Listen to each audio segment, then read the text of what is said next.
दोस्तों नमस्कार। मैं जितेंद्र अवस्थी और आप देख रहे हैं जितेंद्र अवस्थी ऑफिशियल।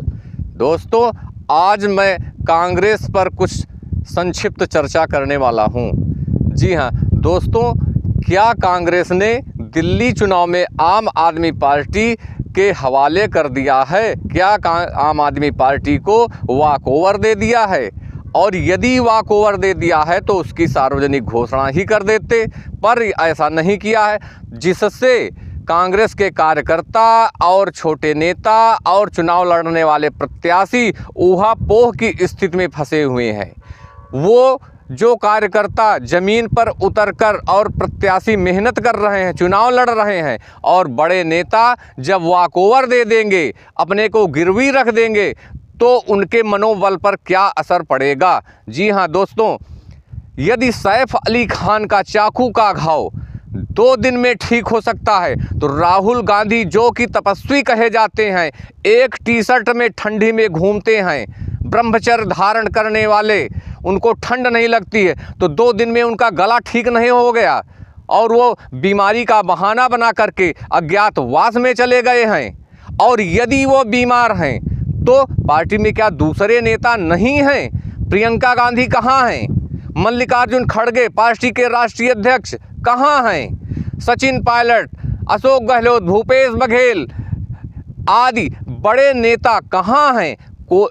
यदि राहुल गांधी नहीं है तो दूसरे नेता तो हैं, उनको चुनाव मैदान में आना चाहिए, रैली करनी चाहिए, कार्यकर्ताओं का, प्रत्याशियों का मनोबल उठाना चाहिए। लेकिन पूरी पार्टी एक प्रकार से दिल्ली चुनाव में गायब हो चुकी है और प्रत्याशियों को राम भरोसे छोड़ दिया है।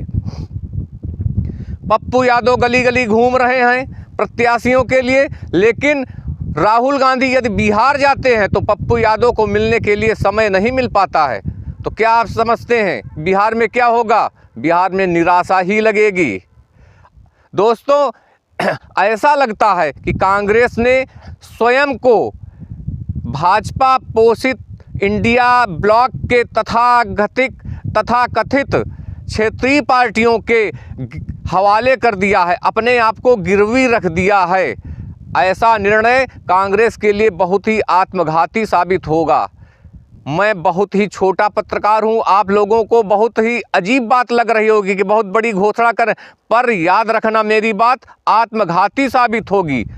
यही कार्य पश्चिम बंगाल में ममता बनर्जी ने किया था और कांग्रेस पार्टी वहां प्रचार में नहीं गई लोकसभा चुनाव में, और एक प्रत्याशी के पक्ष में मल्लिकार्जुन खड़गे ने रैली की और एक ही प्रत्याशी जीता। यहाँ तक कि कांग्रेस के वरिष्ठ नेता और तत्कालीन लोकसभा के कांग्रेस के नेता अधीर रंजन चौधरी भी चुनाव हार गए, क्योंकि उनके क्षेत्र में कांग्रेस का कोई नेता प्रचार करने ही नहीं गया, जिससे जनता में गलत संदेश गया और टीएमसी को फायदा हुआ।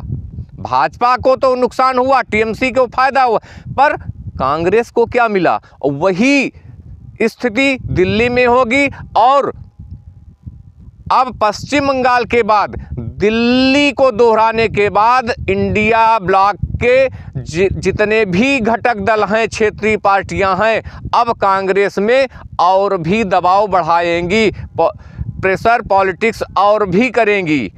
ये दिल्ली का चुनाव, जो दिल्ली चुनाव में निर्णय लिया है कांग्रेस नेतृत्व ने, ये कांग्रेस नेतृत्व के लिए बहुत ही भारी पड़ने वाला है भविष्य में। बहुत बहुत धन्यवाद।